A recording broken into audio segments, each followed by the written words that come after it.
Hello everybody and welcome to another interview for my blog Arichcomiclife. My name is Richard Gill and I'm absolutely delighted to welcome my guest tonight, the fantastic Mr. Steve Gribbin. Yes! Hello mate! How are you? I'm alright. Yeah, how's it going? I'm sporting a very fetching lockdown beard, which is 4 weeks worth. Needs a bit of a trim, actually. No, it suits you. It's doing really well. And you're all right, are you? Yeah, I'm fine. You know, yeah, bowling along. I know it is. Yeah. Thank you so much for coming along today because the interview is it's going to be all about you. It's going to be all about your comedy career. Okay, so big yourself up, my friend, because I've seen you many times and I can't recommend you highly enough. So we're going to go way back to the start, and I'd like you to tell me, how did you become a comedian? How did you start off? Yeah, it was by accident. I sort of fell into it by mistake. I mean, I've always been in bands. You know, I started out in Liverpool and the band was about 15. And what used to happen, we were all very inexperienced, so the guitars used to keep going out of tune all the time. Right. And every time the guitars were out of tune, I was the lead singer, the bass player, the lead singer. And I found I was having to by chatting to the audience or doing something stupid. And I found that, I liked it really. And that was the sort of first planting of that seed in my head. And then when I came to London, I was living in London, I wanted to be an actor at first. Right. So, and in those days, in the olden days, way back in the early 80s, you had to be an equity, you had to have an equity card. Right. And, for that, you needed to have performed 12 paid performances, signed and witnessed by, whatever. And what happened was, so I didn't intend to do it for very long. So me and another guy called John Ivans, who was my first partner, my first double act, we performed at 12 venues, got ink signed and delivered, and something had happened to me. In the intervening time, I thought, I want to be an actor. I mean, I did end up doing a bit of acting, but I just thought, the comedy thing had just bitten me. It is amazing. It's like catnip, and I couldn't stop myself. And I thought, after the 12 gigs that went on to however many, I don't know how many I've done now. I think 1,000. That's brilliant. I mean, it's the same with me. I mean, I go way back to the 70s. I would be 7, and the whole family saw Tommy Cooper one year and Les Dawson the next. And I just thought, this is incredible. And I've always loved them ever since. And it's now, I'm looking at over 750 and counting. It's extraordinary. That's fantastic. It's incredible, because I thought to myself, I've just got this list. And but then I thought, well, hang on a minute, there's so many there. And I love just to go for the live experience and to see somebody like yourself who's armed with a guitar and has got songs, and it's just fantastic to see. You're such a good comedian. It is. Yeah. So as I say, you were well, I haven't said it yet, but you were one of the first acts I ever saw when I first came down to London, because my hometown's Carlisle. And I used to go to the Comedy Store with my brother, and the lineup was, let me just get this right, Richard Morton was the compere, Linda Smith was on, dear old Linda Smith, Hattie Hayridge, yourself, and Phil Jupitus. And you look at it now and you think that is one heck of a lineup. Dear old Linda Smith, I absolutely loved her.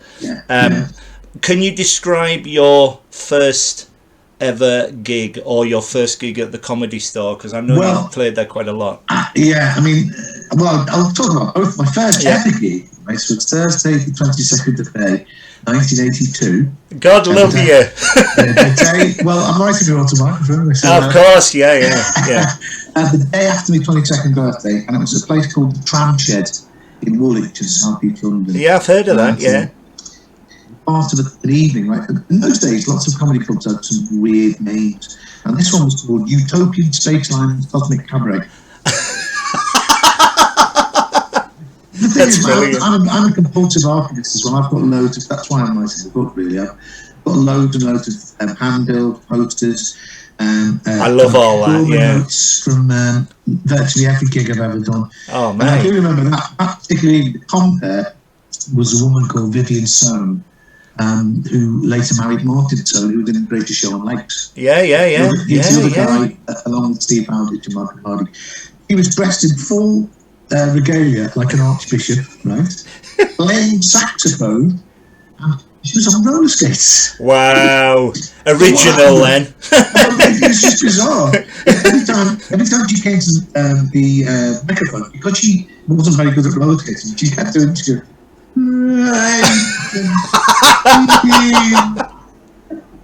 the audience was sort of going, what the fuck is going on?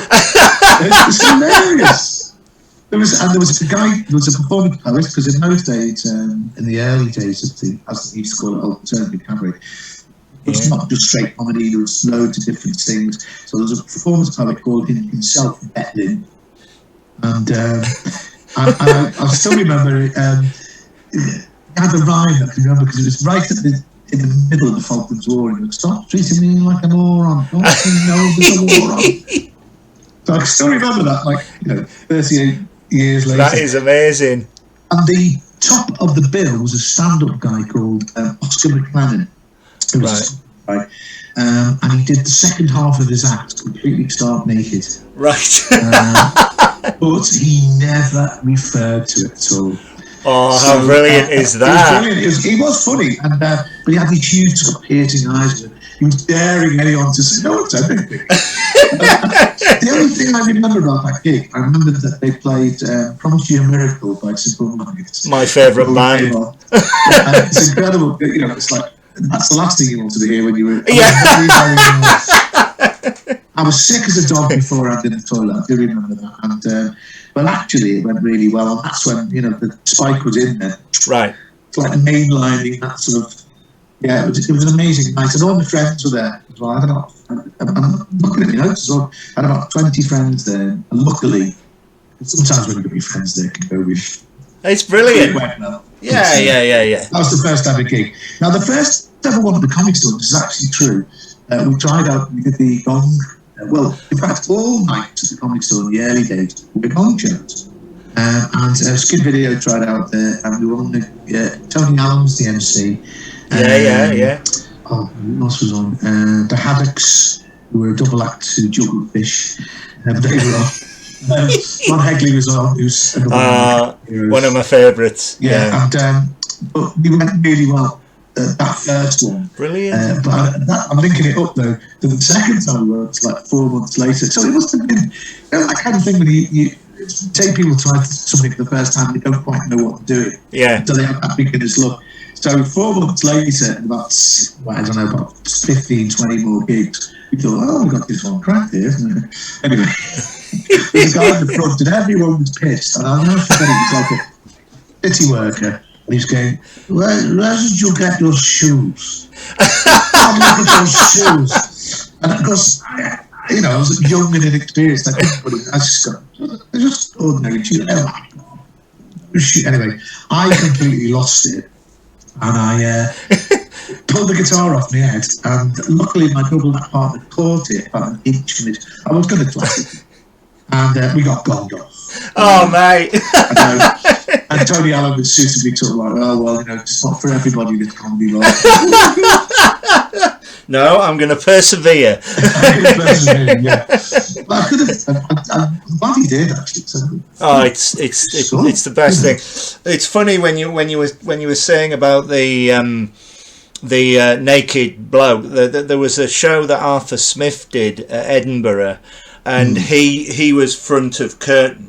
And right behind him on the stage, a completely naked woman walked from one side of the wings to the other at the start of the show. And everybody went, oh my God. And then at the end of it, she walked back.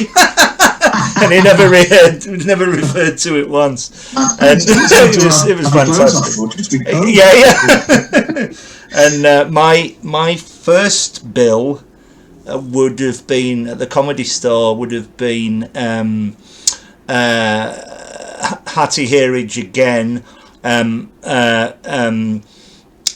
Jutas again, but top of the bill was Charles Fleischer. And Charles Fleischer was a mimic man. He was fantastic, and he was never heard of again because he went on to voice Roger Rabbit. He went to Hollywood, and you think, wow, you know. So that's the magic of going to the bills, and I'm so looking forward genuinely to reading your biography because I love the posters. I could study them for hours because I keep all the Edinburgh Fringe programmes and all the little posters, and it's wonderful watching them all blossom, all the comedians. It's fascinating. Because I look back at some of them, Richard, and I've got a very good memory for most of the gigs, but I generally, sometimes I will look and I can't remember like one person on the bill. Who the hell were the Staple Twins? Or and then I asked around and people go, I know, I've seen it online. Yeah, I've heard of them. I'm sure I've heard. I'll try and help you out. Yeah, it's wonderful. Right, so as well as a comedian in the 80s and 90s, you were also one half of political music duo Skint Video. Tell me how that came about, please. Right, well, that's my first experience in comedy. Obviously, I got to know a guy at. I went to Goldsmiths College to do English, and while I was there, I met a guy called John Ivans. He was quite quite a weird, very tall, straight sort of posh guy who I got on really well with, and he's the guy that got me into alternative comedy because he would come back and go, he'd be on the night bus or something, and he'd say. Well, we were both on the night bus once, and we heard people singing this. We're going, I lost my bottle in Barnsley. I lost my bottle in Barnsley. And we were all going, okay. It was Alexi Sales, Hello John Got You. Yeah. And I didn't know, but so he used to go regularly to places like the Comic Store and the Albany Empire in Deptford, which was and he used to come back and tell me about people like Pauline Melville, French Saunders, Jim Bartley, Tony Allen, Keith Allen, the Oblivion Boys. And I've never seen it. And he said, we should do something. Again, wanted to be an active part of it. He said, we should do something. So we began to rehearse in my bed sit for about 3 months. And when we started, actually, we weren't...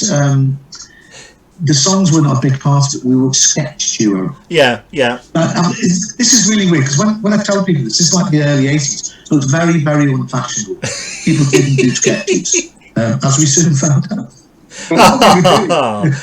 What we did actually, we called ourselves Skint Video because the concept behind it was that we were doing cut price live versions of movies. So, Poseidon Adventure. That was one.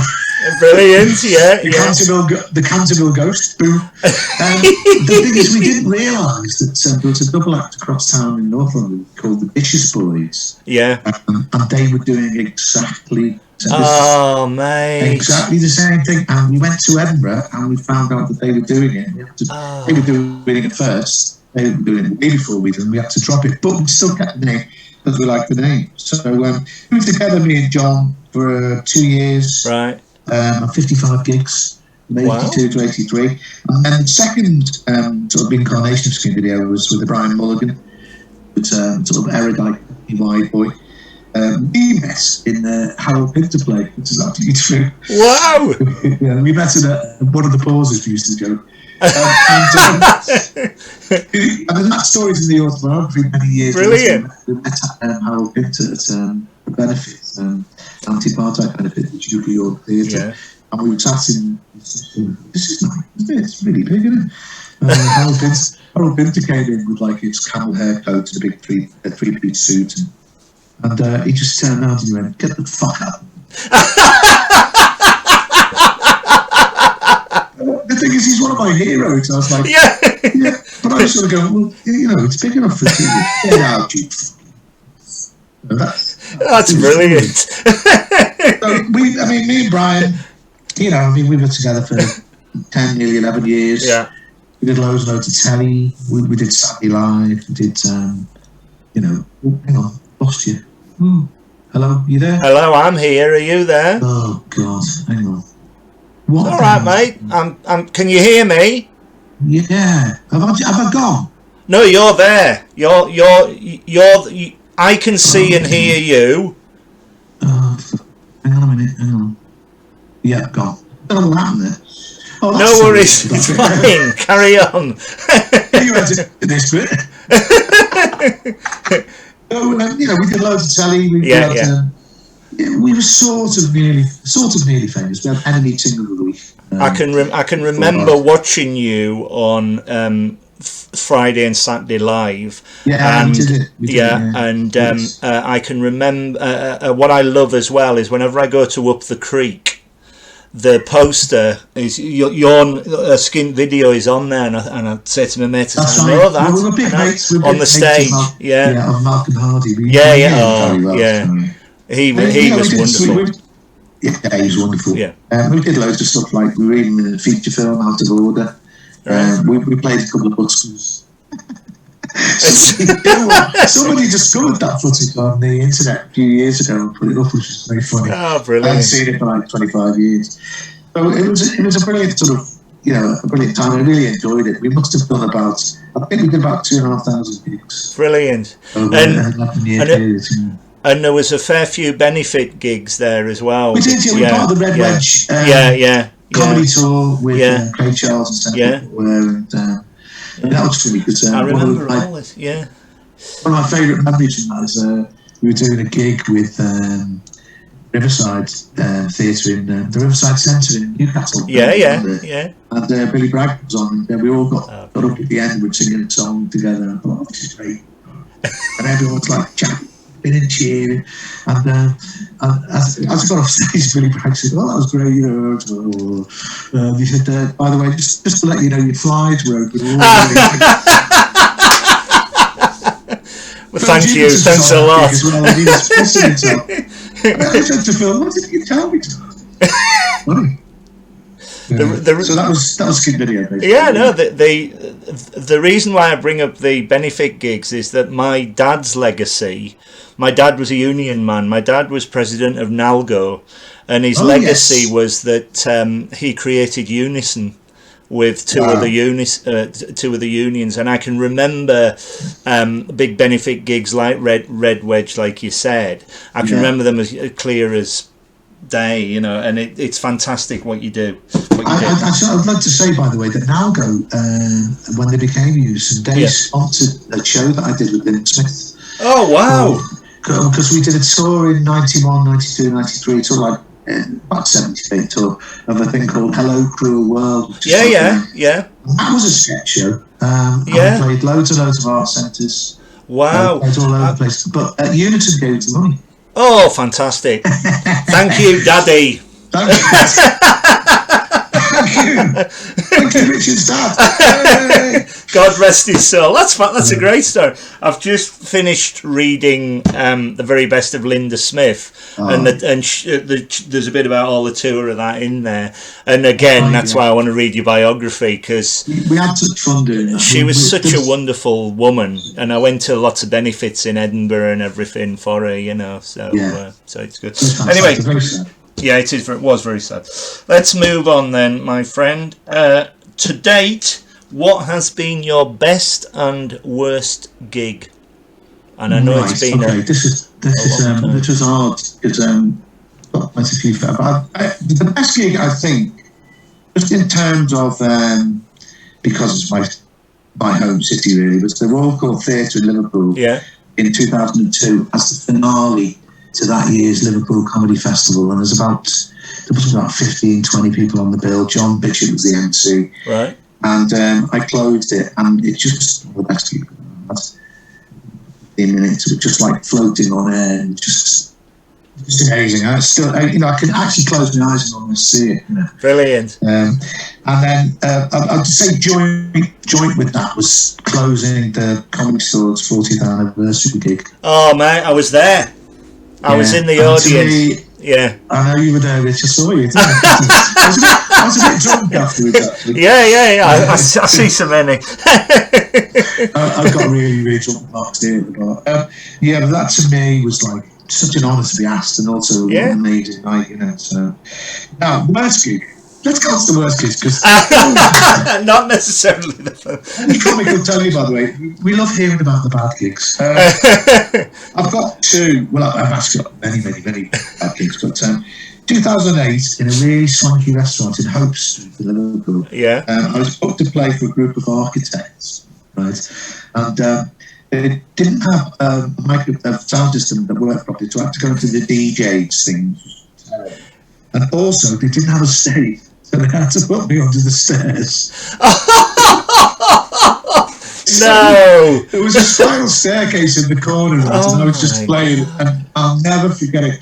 They basically talked all the way through my set, but I had to keep getting out of the way for the waiters to go up the stairs. Oh my gosh. And I'd be like doing a bit and be going, excuse me, mate. I'm trying to perform. It was horrible. And then the really posh, vested in their dicky bows, everything, they just like hatred. And then about 20 minutes in, the woman just went, get off. Oh, it was awful. That's brilliant. I mean, corporates can be. I mean, the other worst gigs are corporates as well, which is for a gig in Scunthorpe. Yeah. The only time in my life I've ever played Scunthorpe, which were builders suppliers. Right, which went bad with the boat. I knew it was going to go bad. It was part of an awards ceremony, right? And I was meant to be presenting the awards, and then they turned around and said, "No, we want one of us to do it instead." And they actually paid for me to do it. So they said you can do a bit of your act as well. But I was just put to do. I said, okay. It was literally, best supply of raw plugs. But it was like hatred. It was all begrudging and all. There was no atmosphere. Oh, mate. People go like this. That should have been. I mean, really good. Anyway, I died horribly. I died so bad that I actually left the States to the sound of my ancestors' footsteps. To get out of the venue, you had to go through the room where they all were. So I did that really terrible thing of pretending to be on mobile. Wow. I was going, yeah. Wait out, into the taxi. I got the taxi, and they wouldn't let me stay in the hotel either. That was it. No. Let me stay there. So mate. I stayed in the hotel in Gribbin. That night, to put the top on, I'll never forget this. It was. I went back to this. It was a pub stroke hotel. It was really rough. But I was down in Victoria because I had two pints of this. I just fancy a third one. 20 to 11, and he just went shut the shutters. There's me and about three other fellas just going, "It's coming up another drink." And he just looked at us and went, "No." And it was like the complete topper to one of the worst nights of my career. Oh, mate. I've had loads. I've been pelted with coins. Oh, God. At a Blackpool disco. I've been nose cut by a viciously threatened wine cork in Manchester. I've been punched by a drunken squabby in Brighton. And this is a true story. It's in the autobiography. At Glastonbury Festival, a man dressed as Jesus Christ because he tried to strangle me to death. So I almost passed out. Wow. He was completely off dead on acid. And there was no bouncers at Glastonbury. I began to black out. I did actually sort of, I'm going. And sound man, who I got to know over the years, a fellow Scouse guy, he came up, he punched it poof, like that in the face. Over like a sack of spuds. True story. Oh, mate, it's funny because having seen so many comedians, 1 year at Edinburgh, I've told this to many people. I had a go myself at stand-up comedy, and I done it twice, and I wrote a script out. I know the guy who runs the free Fringe, and he said, we're going to put you on in the Haymarket on a gong show, and it's full of old people on a Monday afternoon. It couldn't be worse. So there was so there was 3 people in the crowd, right? And I read him my script. He said, "This is fantastic. This is really good." So I walked out and I went, "Hello, ladies and gentlemen. People think I look like exactly like Eddie the Eagle Edwards, but I can't see the resemblance myself." And I thought that would get a killer first line. Some old bloke at the back of the crowd went, "Gong! Fuck off!" Oh my God. And I walked up to my footsteps and he said, "Go and have another go, go and have another go." I did it again, same thing happened, and I went, "I think I'm much better in the audience, but never say never again." I don't know how you do it. I'm not a big fan of the gong. No. But I go and support many new comedians and everything. But mate. Anyway, talking about Edinburgh, what was your first Edinburgh Fringe like? How many have you done? Oh God, I think it's 16. Wow. So I did quite a few skit videos. I've done just myself and 10 skit videos. So. I took a long time off in the mid 90s when the kids were growing up. I didn't really go. It's quite funny. I came back one time. My 2-year-old didn't know who I was, so I was doing that for a few years. I had a big gap in the night. It's 1982, my first ever one. Wow! And skit video went up. We played at a venue, just the bottom of the Royal Mile, called Canongate Lodge. Yeah. Obviously, it was an awful place. It's a bit more well known now, but nobody knew where it was. And we were there for 7 days. We played 7 gigs. We made no money. I had hardly an audience. Were you nerdy? Were you confident? Did you think this is it? We've finally done it? Or how did you feel? Can you remember? I think it was a combination of all of it. Yeah. I mean, we were just so. I mean, one of the things I loved about it was the actual experience of Edinburgh, which is still, still an amazing thing. Yeah. Around the streets and to see loads of people that you know. And, it's brilliant. That year, I went to see Jenny LaCote, Simon Fanshawe, and oh God, there's 3 of them. Really good show. It was an excellent show at the Italian actually. Yeah. We liked 3 tickets because we didn't have. The thing I remember about this whole Edinburgh of '82 is that we had no money. We had an argument because we could only afford to buy a box of eggs. Somebody had. Oh mate! We had the eggs, so there was 3 of us. Me, John Ivans, and this other guy, Michael Belby, who's like our director. Yeah. And I remember having a screaming match in the kitchen. By the way, we played at Canongate Lodge, which is a fully fledged Masonic lodge. And on our last day, we thought, well, we'll go upstairs, look, see what it's like, because we'd never been in there. So we sneaked up the stairs. As we opened the door, there's nobody there. It's massive, because it was all the rooms and the stage lighting. There was this eye, an eye in the thing, and as we opened the doorway, we shit ourselves. Down the stairs. I mean, it was like the topper. Yeah. It was a disaster. And then to top it all, we went back on the sleeper from Edinburgh, and 3 Glaswegians stole our seats. Wow. And the conductor was too scared to say. He said, "I'm afraid you're sending those young Dave seats." Fuck off. There you are. Look, you lads. So we had to sit on the floor like. It's 82. You're so true. You're so true about the atmosphere of the place. As soon as you step off the train, it's incredible. I mean, I spend, that's my holiday every August. My birthday's at the start of August, and I'm always in Carlisle. And I go, I get the train, and I always go like midweek. The mid-range of the festival, and I've been going for the last 16 years. I go for a week and I see over 50 shows. I just cannot get enough of it, and it's just the most magical thing. If you do, even if you don't do well there, it's just the experience of going. It's an extraordinary thing, and I was gutted, obviously, last August when it wasn't on, but. Hopefully, touch wood, it'll be back in some shape. Well, we hope. I think it'll be back in. If it comes back in August, it'll be in a very reduced form. Yeah, I think so. Yeah. Don't know what's going to do. Wonderful thing. You are genuinely one of my favourite comedians.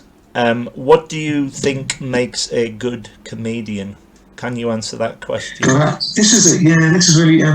This is hard. No, I had a long hard Depends what mood you're in. No, it does. Well, the thing is, I think you see, everyone's answer is going to be different. Yeah. Taste.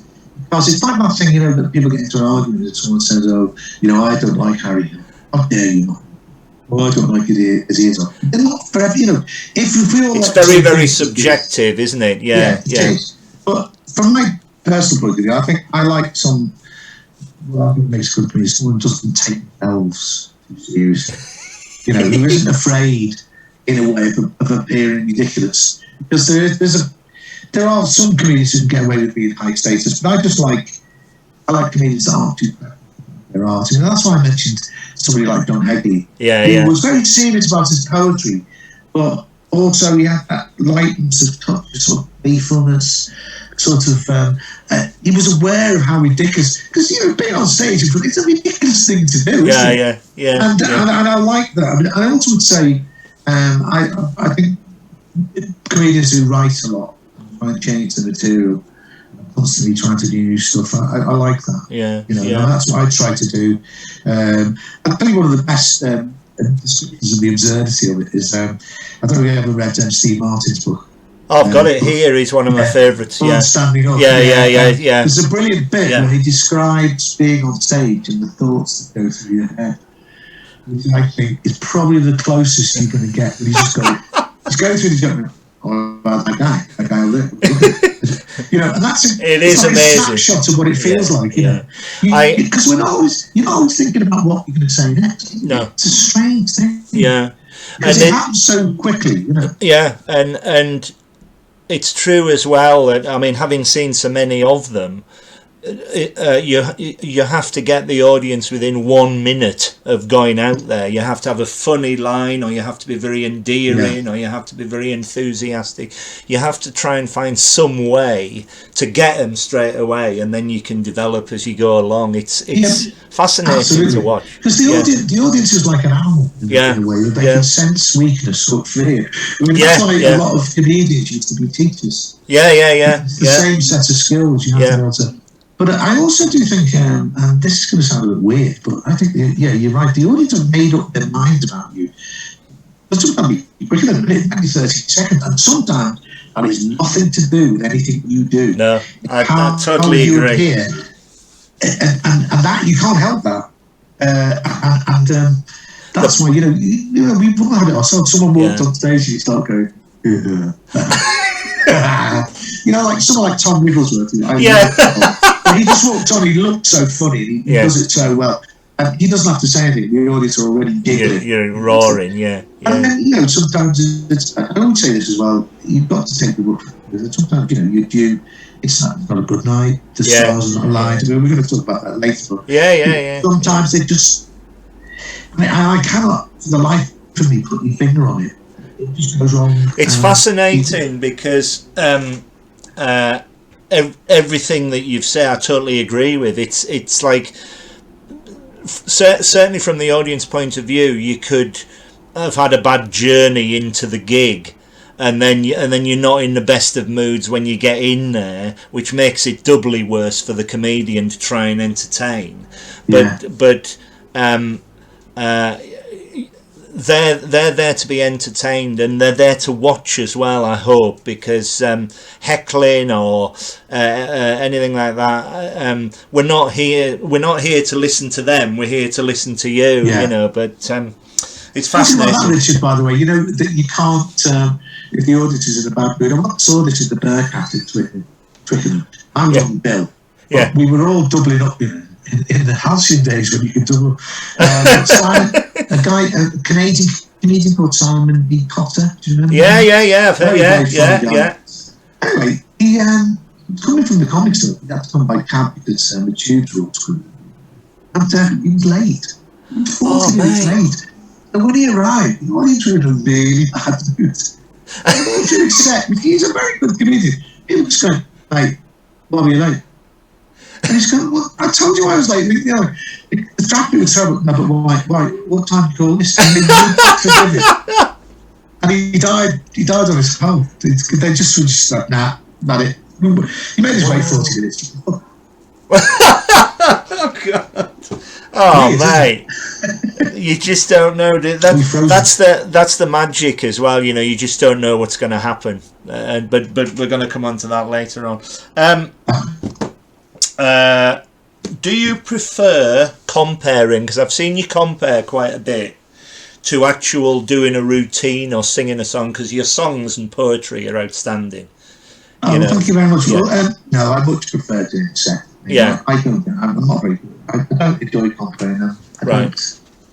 I'll tell you for why. Yeah. I'm not denigrating it, because I think it's a very difficult thing to do. Yeah. I can't take the responsibility. You've got to keep coming on and off. The audience have got to like you, and I don't want to let the other performers, the guys and girls, down by having a bit of a shit. Well, I was a bit scarred once at the Comedy Store, and Tim Keys was on. Right. Who I do like these very good, but he didn't go down very well. And I didn't mean this to come out like I said, well, that was Tim Keys. Oh, mate. Oh, I didn't think I was being, I wasn't trying to be sarcastic, but he got dead upset with me and wouldn't talk to me. And he thought I was having a go at him, which I wasn't. Not good. I absolutely wasn't. But that's the kind of thing that can happen. You know? Yeah. And the reason I like doing the set is because you're in control. I like. You know what's coming next. Yeah. Yeah, and also I like doing one-man shows, like one-person shows. I like that. When I go to Edinburgh and do those shows, and for the Liverpool Comedy Festival, I worked out that I've done 18 brand new shows every year for the Liverpool Comedy Festival. That's fantastic. That's absolutely amazing. It but really but I never is. do them anywhere else. Although I have cheated on occasions from the Edinburgh show, so that doesn't. Yeah. I enjoy the thing of putting it together and and planning it. The comparing I think it's really difficult. Yeah. It's too much responsibility. So too much. I prefer to be in control. My favourite solo show of yours, my favourite recent one was Shunted. I thought that was fantastic, because everybody's been on a train and everybody's been annoyed on a train. Exactly. Well, I did enjoy that. I mean, I actually got to do that. Wasn't in the Liverpool Empire itself, which would almost be my ambition to play the main, but it's the side room. But I sold it out in the autumn of 2017. And that was great. Brilliant. It was really good to I'll come on to that, because I did actually take it as a solo piece as well, which is. We saw it at the Stand in Edinburgh. That's right. That's right. Because I met you afterwards. Yeah. I was covered in sweat, wasn't I? Yeah. Too much laughter, my friend. Right. How do you? This is not a very nice question, but how do you cope with, if at all, with difficult audiences? Do you ever face them? I'll refer you to the earlier answer. Right, we'll move on. Because I was very hot-tempered when I was younger, and I suppose a lot of performers are. It's just experience. Yeah. You learn not to take it so personally, and even though you can't help it because you're putting yourself on stage, but not losing your temper is the worst thing you can probably do. Sort of have a go at the audience. I was going to say there's all types of difficult audience. I mean, there could be talkative, focused, rowdy, drunken, hostile, actively hostile. And I think the best thing to do is one of the big tips somebody once told me a long time ago was, if you've got a rowdy audience, talk quietly and they will tune into you. I mean, that can backfire. And then it's not good. The thing is, as well, I think it helped if you acknowledge what's going on. Yeah. It's difficult and it's tricky. Acknowledge what's going on, but don't do it in such a way as, oh God, what's the matter with you? I mean, that's another thing about not taking yourself too seriously. Few comics have said, oh, you're just not ready for my truth. I'm drunken. No, just want to laugh. It's got nothing to you with you doing, king of the edgelords or whatever. It's, you know, you can't lose your temper, basically. And there's also that extends to, you know, when you've got a small audience, especially in Edinburgh. Yeah. Just going, you know, oh God, as soon as I'm 10 of you. Well, no, it isn't. You know, those 10 people paid good money to come out. You're sort of going, you came out of your house. Yeah. How dare you? And I'm just, you know, that's how I would deal with it. I mean, and as I just said to you before, Richard, sometimes it's... Yeah. And there's nothing you can do about it. It's coming down the turnpike. You've just got... And sometimes it is your fault. You're a bit off, you're distracted, or you're not quite on it. I mean, I actually used to drink a lot. I don't drink at all. Right.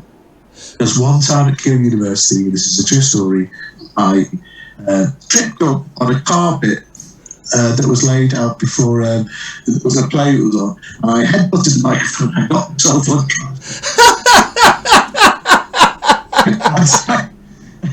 There's not a lot you can say to that. We were on the bill with a guy called Ronnie Golden. Oh, he's brilliant. Yeah, I know him well, yeah. And he said to me, me and Brian in our sort of debauched days, we must have had about 6 pints a lot. He goes, you guys going to be all right? We're going, yes, and I go, okay. So I knocked myself out, and they were all going, jumping on the floor, you know, where's the act? So they threw a bucket of water over me. Oh, brilliant. And then I had to go on and perform, and it was one of the worst, you know, it was terrible. It was just, we thought we were hilarious, but we weren't. We were just like, what I Arthur Smith says. Yeah.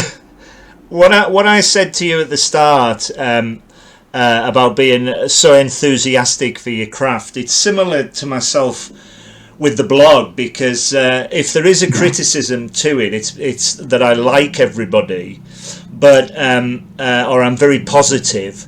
But that's because I always say to folk, I'm not a reviewer, I'm not a critique, I'm not a diarist. No. I'm a member of the audience and I'm out to have a good time. So this is an enthuse for the brave heroes that get up and actually have a go and do it.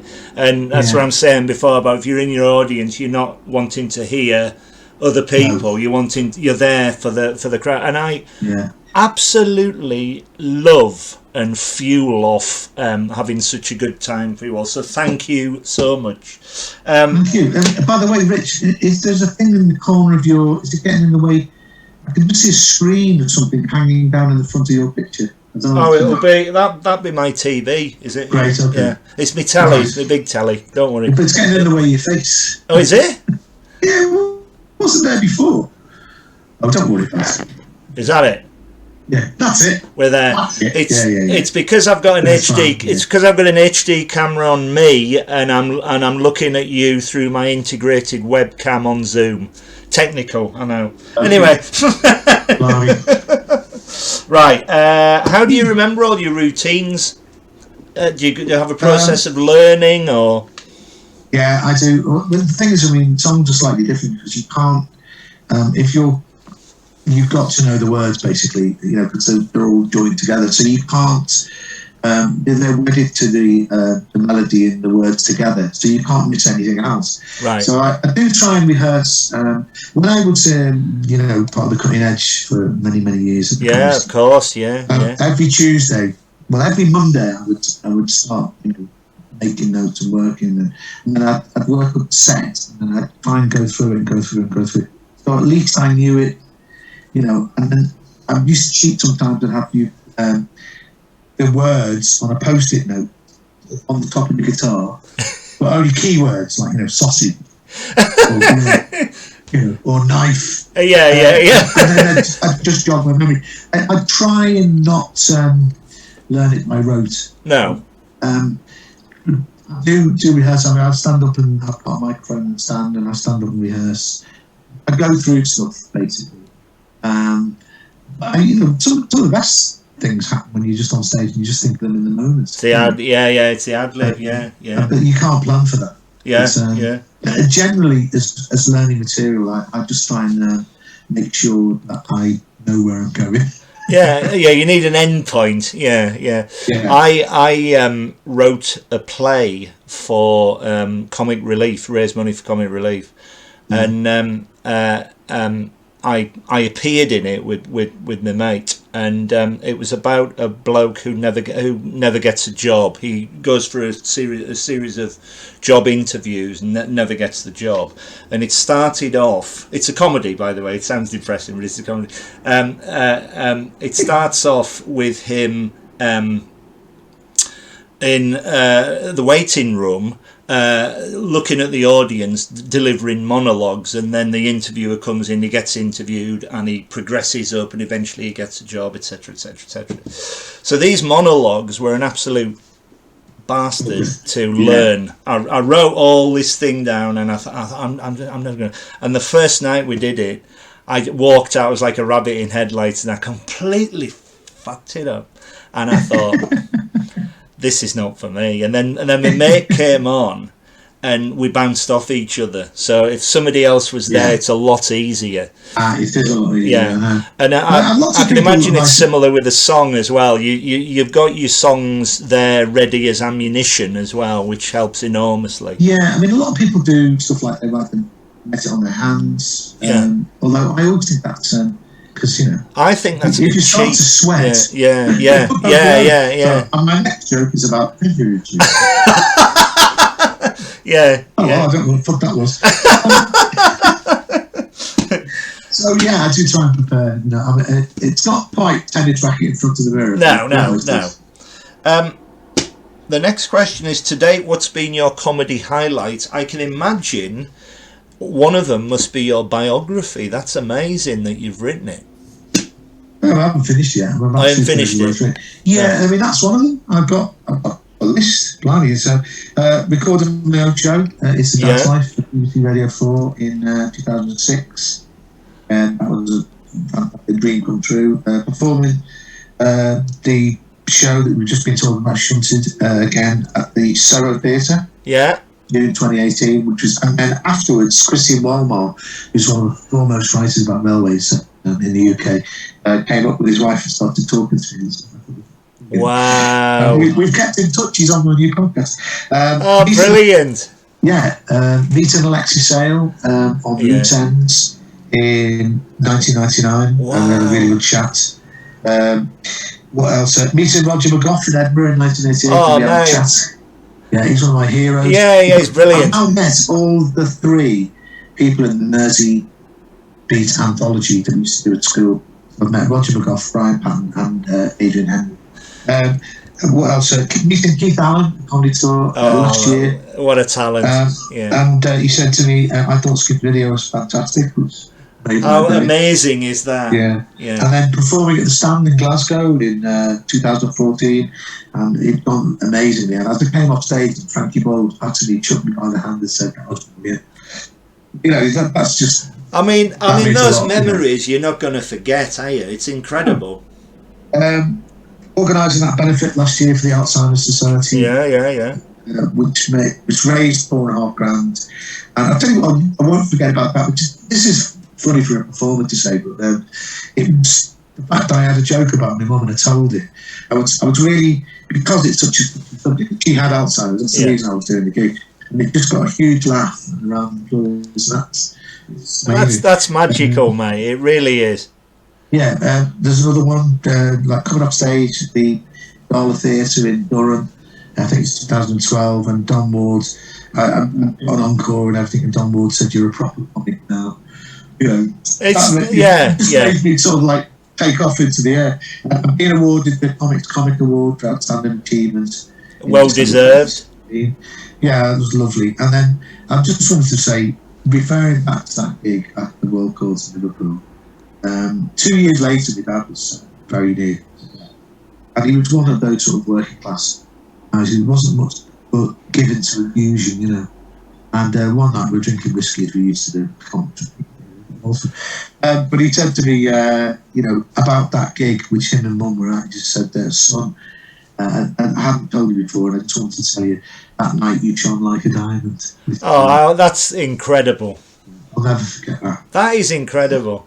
Your dad sounds exactly like my dad. He was very, very stoic in his views, but by God, he could laugh. You could tell him a joke, and he used to love really terrible jokes. So I'd run back from Edinburgh and tell him these awful gags, and he'd be the only one laughing, you know.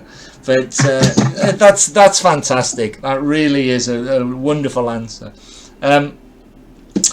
What ambitions, if any, do you have as a comedian? Because you've done a lot, my friend, and it's great to see.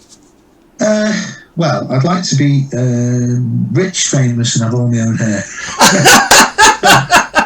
I'm halfway there with my name. In the absence of all three of those, I'd just like to get back to performing. I really do. I mean, I just hope that we can my performance back for the end of this year. I'd also like my new podcast over the statue. I want that to become, because I've had a lot of fun doing that. It's been fantastic. And I also want to learn a new skill about how to make videos on the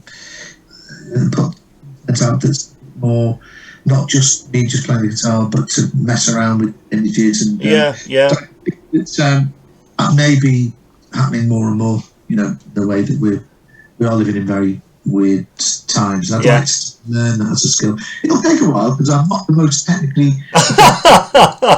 I'm sure you'll get there. How to do the podcast. I'm sure you'll get there. I mean, it moves on nicely to the next question. We're all living in strange times. How do you find online gigs as opposed to live gigs?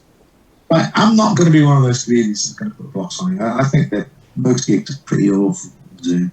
And in private, most comics would say they are. I mean, if I wanted no atmosphere, I'd go to Goodison Park. Anyway, I don't know.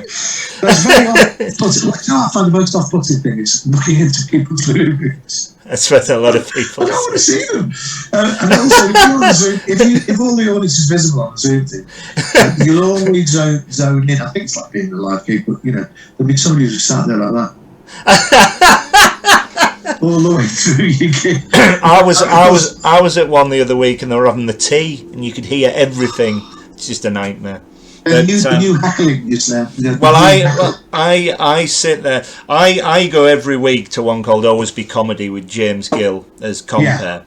And I've been supporting this for about 4 or 5 years. The majority of them have obviously been live. And when he first started it, he has a webinar where you've got 20 people and that's his front row audience who he can talk to, and they can laugh and all the rest of it. And the rest of them are silent, but can watch and see and everything. So he always, I'm like part of his show, and that's wonderful because you get to. You get the comedians talking about you and all the rest of it, but you can't beat live. You cannot beat live performance. Having seen it for so long, I miss it so much. And you're right. I think every one of us just wants to get back to some sort of normal comedy night. The thing that you dread to see on which is like the ultimate heckle is Paul Smith has left the meeting. Because you can see it the way you go, oh shit, it must be really bad. Or somebody doesn't like me. somebody in the audience is asleep or snoring or something like that. You think, oh God, But no, that thing as well. Even on this, and it's good, but even you see that thing, that slight fuzziness and delay. The air of unreality about it that makes you feel slightly woozy while you're watching it. I don't think Plus, Plus, if you're in the middle of a story or something and there's a sudden pause, you think, oh God, you drop out or whatever. Anything can happen, you see. Well, and that's the other thing as well. Never in my life have I had a heckle like it. Your broadband is unstable. No, I get that. On two gigs. It's like, but I like to go to somewhere like Headliners on a Saturday night to see you on the bill, and then to stay behind afterwards and have a good old beer. You can't beat a night out like that with friends. And to be fair to them all, Banana Cabaret, another one. They all try and put on these socially distanced shows, which are fine, but it's still obviously restricted. It's I'm hoping to God we get back to normal soon. Who are your favourite comedians, past and present? God, there's so many. Yeah. You know, Billy Connolly. Yeah. Tommy Cooper. Yeah. Hardy. Keith Allen. Yeah. Dave Allen. Oh, Alexi Sale. Yeah. Alexi Sale, by the way, I have to say this, without him I wouldn't be doing comedy. Went to see him live, and it's just the best. I saw him at Edinburgh, and I saw him at Soho, and of course he did the first. He was the first compere at the Comedy Store. Was I never saw him compare the two times that we did the early one. It was Tony Allen, but but people like say Alexi, Arnold Brown, Richard Saunders, Don Hegley, probably one of my favourites. Otis Cannelloni. He's brilliant. He's superb. Angela Barnes. I love her as well. She's brilliant. Izzy Flanagan. I don't really remember her. She lives in Australia now. She's a film director, but she was an excellent stand-up comic. Kerry Godliman. Victoria Wood. We loved her. Mark Steele. Rich Hall. Bill Bailey. Linda Smith. Ben Norris. Jeremy Hardy. Mark Thomas. Mark Hurst. He's another one, by the way. He used to be called Mark My Words. But that's right. Mark Hurst. He was a brilliant comedian. Very underrated him, I think. Bowie Lyons. Jen Brister. Joe Caulfield. Imran Yusuf, Ramesh Ramanathan, love him. Joe Wells, new younger guy, is excellent. Lee Mack, obviously. Of course. Paul Ricketts, I really like. Rialina, Barbara Nice. Mate. She's brilliant. She's one of the best, isn't she? Joe Brand. One of the best as well. And Tom Stade. I mean, You've that's half the list. You've been reading my blog because they're all in there. Oh my God, great! I must just say, by the way, as far as musical comedians go, I used to love Corky and the Juice Pigs. Oh, I love them. Yes. And I used to a really big fan of Spike Jones. They were, and also not forgetting the Goons, who did some great stuff. I'm Walking Back to Christmas. Exactly, we had that as a single. Yes, mate. I'm Walking Back to Christmas. There's a section in my blog called "The Ones That Got Away," and there's 25 comedians who I would love to have seen, and Dave Allen is in there. I almost had a chance to go and see him, and I wish I had, but I couldn't go. And he very rarely toured, but I absolutely loved him. I really did. He was hilarious. He was so good with the joke. Do you remember when he did the comeback show in the early 90s? Yeah. No, he was. It was brilliant. Kevin Day was on that show, and he used to look really well. He was saying it was just an absolute joy to work with him. Well, he's such a. He made it look effortless. Yeah, he was fantastic, you know, and there would be a great line every other line. Oh yeah. It was extraordinary. It really was. Moving on from that, like me, do you go to a lot of comedy gigs as a member of the audience? I would have to say no, but I still feel like a punter when I'm watching somebody I really like. I just forget my Canadian and just get caught up in how good they are. They make me laugh so much. I mean, I'm one of those performers. I always get to the gig before it starts, and I always watch everybody in the bill.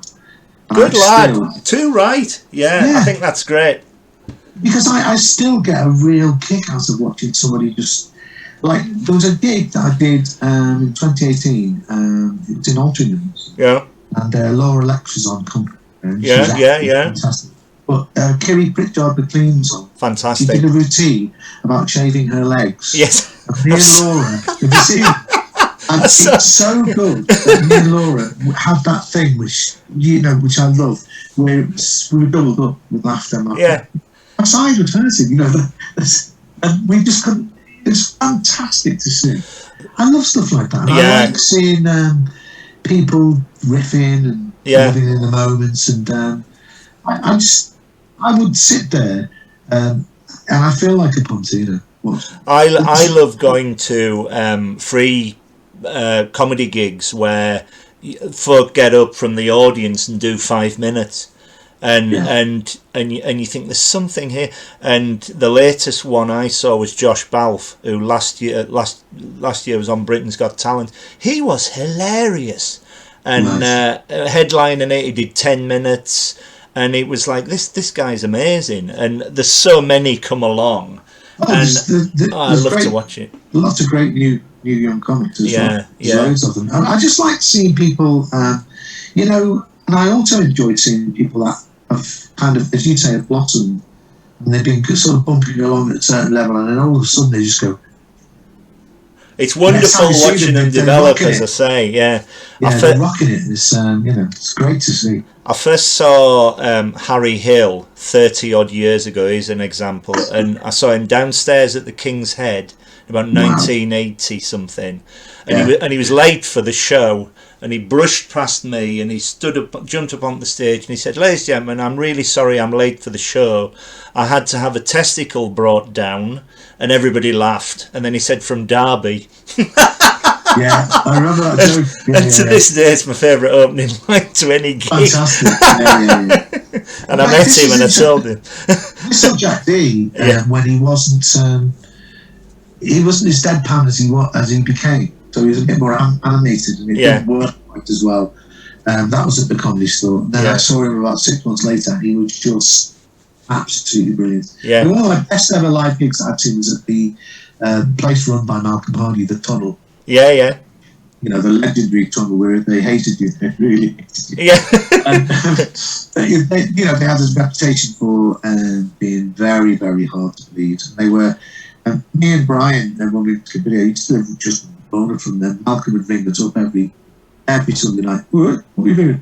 And we would just jump in a cab and get on the bus, go and play there. But I saw loads of brilliant acts there. But I saw Joe Savage. Oh. I've seen him in Edinburgh. He's brilliant. This is in my top 10 gigs by another comedian I've seen. You him on stage, you know what he looks like. Yeah, he is extraordinary. The whole audience just went. But he just stood there. He turned his sort of profile. And he just let it peter out. No, he just carries on. He's brilliant. No, what he did was he then meant. He said, "I will not. You've got to make me fuck." Sat there watching, and then he went, and then he did like 20 minutes of like, and at the end, everyone was on their chairs. Everybody's exhausted from hearing it. It's one of the best turnarounds from that sort of. He seemed to feed on the hatred. Lots of performers would have been broken by that. He had such belief in what he was doing. He just thought, there's no way I'm fucking off. You'll have to. Brilliant. He is brilliant. He's absolutely brilliant. The only other thing I want to say, and thank you so much, it's been an absolute delight, this, is there anything else you would like to say? Because I know you're writing your book, you have your Sunday show online. That's right. Tell folk about that, because I love that. It really makes my Sunday afternoons. Well, thank you. Well, I'm working on next Sunday. Yes. Next week. About the Facebook Live thing every Sunday at 5 o'clock, which is called Sun Bashing Sundays. Yeah. Which, as you know, has got topical material, poems, children's characters. This week it's Fine and Sam. You're brilliant. I'll be there. With friendly ventriloquism with Dave the Scout Dog. Yes, that's brilliant. I'm going to bring a new character in, not this week, but in preceding weeks. I can't tell you what it is, but I've also got. I await with bated breath. Thank you. I've also got a brand new podcast called Kick Over the Statues, which I've been doing during the last 3 or 4 months, and that features people like Rob Williams, Angela Barnes, Ben Norris, Nick Rebel, Realina, loads of people. And the first 3 are already on Spotify and iTunes and loads of platforms. So if you want to listen, that would be nice. I've had such fun putting them together because I do a lot of research for you. For people to send me their answers at least 2 days in advance. And as you rightly said, Jimmy Tarbuck Ate My Sandwiches is my autobiography. I'm about 2/3 of the way with that, and I really want to get that published. I can't wait to read that, mate. And the title alone is priceless. Did he actually eat your sandwiches? He says he did.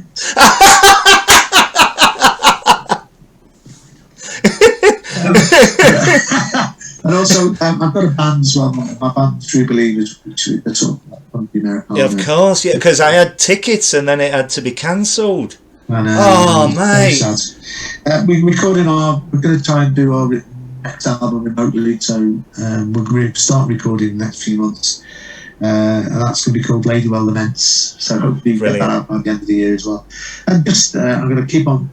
I mean, I've enjoyed doing the Facebook Live things because it gives me something to work towards. Well, exactly, yeah. It's a bit like this. You need to keep yourself going, and you need if you're interested in something. With me, it's obviously comedy. Why not do what you can to help and support? Absolutely. And I wish you every success, and thank you so much. This has been an absolute delight. I've loved listening to you. All the best to you, and thank you so much. All the best.